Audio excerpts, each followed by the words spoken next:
Hello all, welcome to SMS channel. Hi అండి అందరికీ.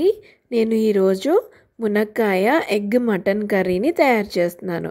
దానికి కావాల్సిన ఇంగ్రీడియంట్స్ మునక్కాయలు, ఉల్లిపాయలు, పచ్చిమిరపకాయలు, లవంగాలు, ఇలాచి, దాల్చిన చెక్క, కరివేపాకు, కొత్తిమీర, అలాగే ఫ్రెష్గా తీసుకున్న మటన్.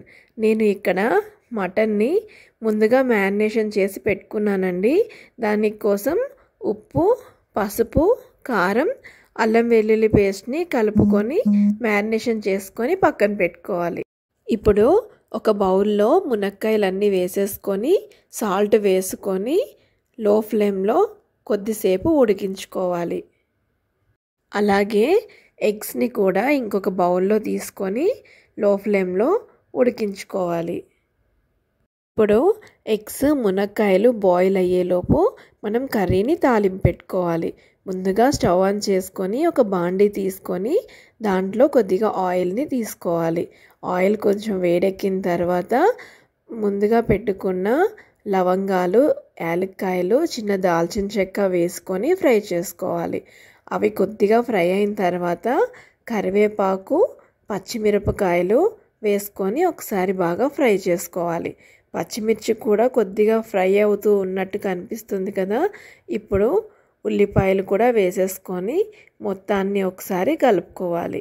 ఉల్లిపాయలు మొత్తం బ్రౌన్ కలర్లోకి వచ్చి కొంచెం ఫ్రై అయ్యేంత వరకు బాగా వేయించుకుంటూ ఉండాలి. ఇక్కడ చూడండి, ఉల్లిపాయలు ఈ విధంగా వేగితే చాలు. ఇప్పుడు మనం మ్యారినేషన్ చేసి పెట్టుకున్న మటన్ పీసెస్ని కూడా ఇందులో వేసేసుకొని ఒకసారి మొత్తం కలిసేలాగా బాగా కలుపుకోవాలి. ఇక్కడ చూడండి, మటన్ ఒకసారి బాగా కలుపుకున్న తర్వాత మటన్లో ఉన్న వాటర్ అంతా బయటకి వచ్చి పీస్ అది సాఫ్ట్గా అయ్యేంత వరకు కూడా మూత పెట్టుకొని కొద్దిసేపు పాటు ఉడికించుకోవాలి. ఇప్పుడు మటన్ ఉడికేలోపు ఒకసారి మునక్కాయలు కూడా ఉడికాయో లేదో చూసుకోవాలి.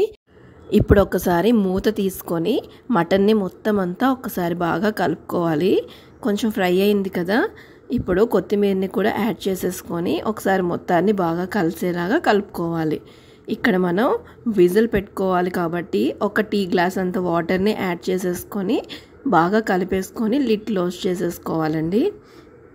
మటన్ పీసెస్ బాగా ఉడికేంత వరకు ఒక 10 to 12 విజిల్స్ వేయించుకోవాలి. ఇప్పుడు మనం ముందుగా ఉడకబెట్టుకున్న మునక్కాయల్ని ఈ విధంగా పల్ప్ లాగా తీసేసుకొని మిక్సీ జార్లో వేసుకోవాలి. అలాగే ఒక 10 బాదం కూడా వేసుకొని ఈ విధంగా పేస్ట్ చేసుకోవాలి. అలాగే బాయిల్డ్ ఎగ్స్ కూడా ఇలా పక్కన పెట్టుకోవాలి. ఇప్పుడు ప్రాసెస్ చూద్దాము.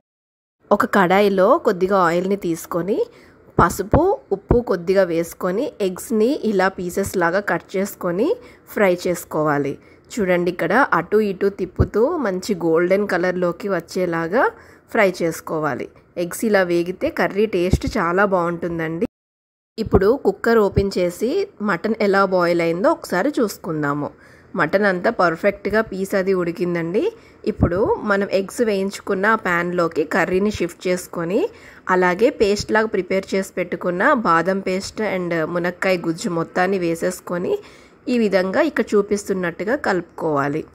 కొద్దిగా వాటర్ని యాడ్ చేసుకొని మూత పెట్టుకొని ఒక 10 నిమిషాలు ఉడికించుకోవాలి. ఇప్పుడు చూడండి, దగ్గర పడి ఆయిల్ తేలుతూ కనిపిస్తుంది కదా. ఇప్పుడు మనం ఫ్రై చేసి పెట్టుకున్న ఎగ్ పీసెస్ మొత్తాన్ని ఇక్కడ వేసేసుకొని ఒకసారి బాగా కలుపుకోవాలి. ఉప్పు కరెక్ట్గా సరిపోయిందో లేదో ఒక్కసారి చూసుకొని లాస్ట్గా ఫైనల్లీ మనం కొత్తిమీరని కూడా యాడ్ చేసుకోవాలి. దీనివల్ల మంచి ఫ్లేవర్ వస్తుందండి. అయిపోయిందండి, కంప్లీట్ అయిపోయినట్టే. ఎప్పుడైతే ఇలా ఆయిల్ తేలుతూ కర్రీ అంతా చక్కగా కనిపిస్తుందో అప్పుడు ఇంకా డౌట్ లేదండి, కర్రీ పర్ఫెక్ట్గా ఉడికినట్టే అర్థము. ఇప్పుడు చూడండి ఫైనల్ లుక్ ఎలా వచ్చిందో.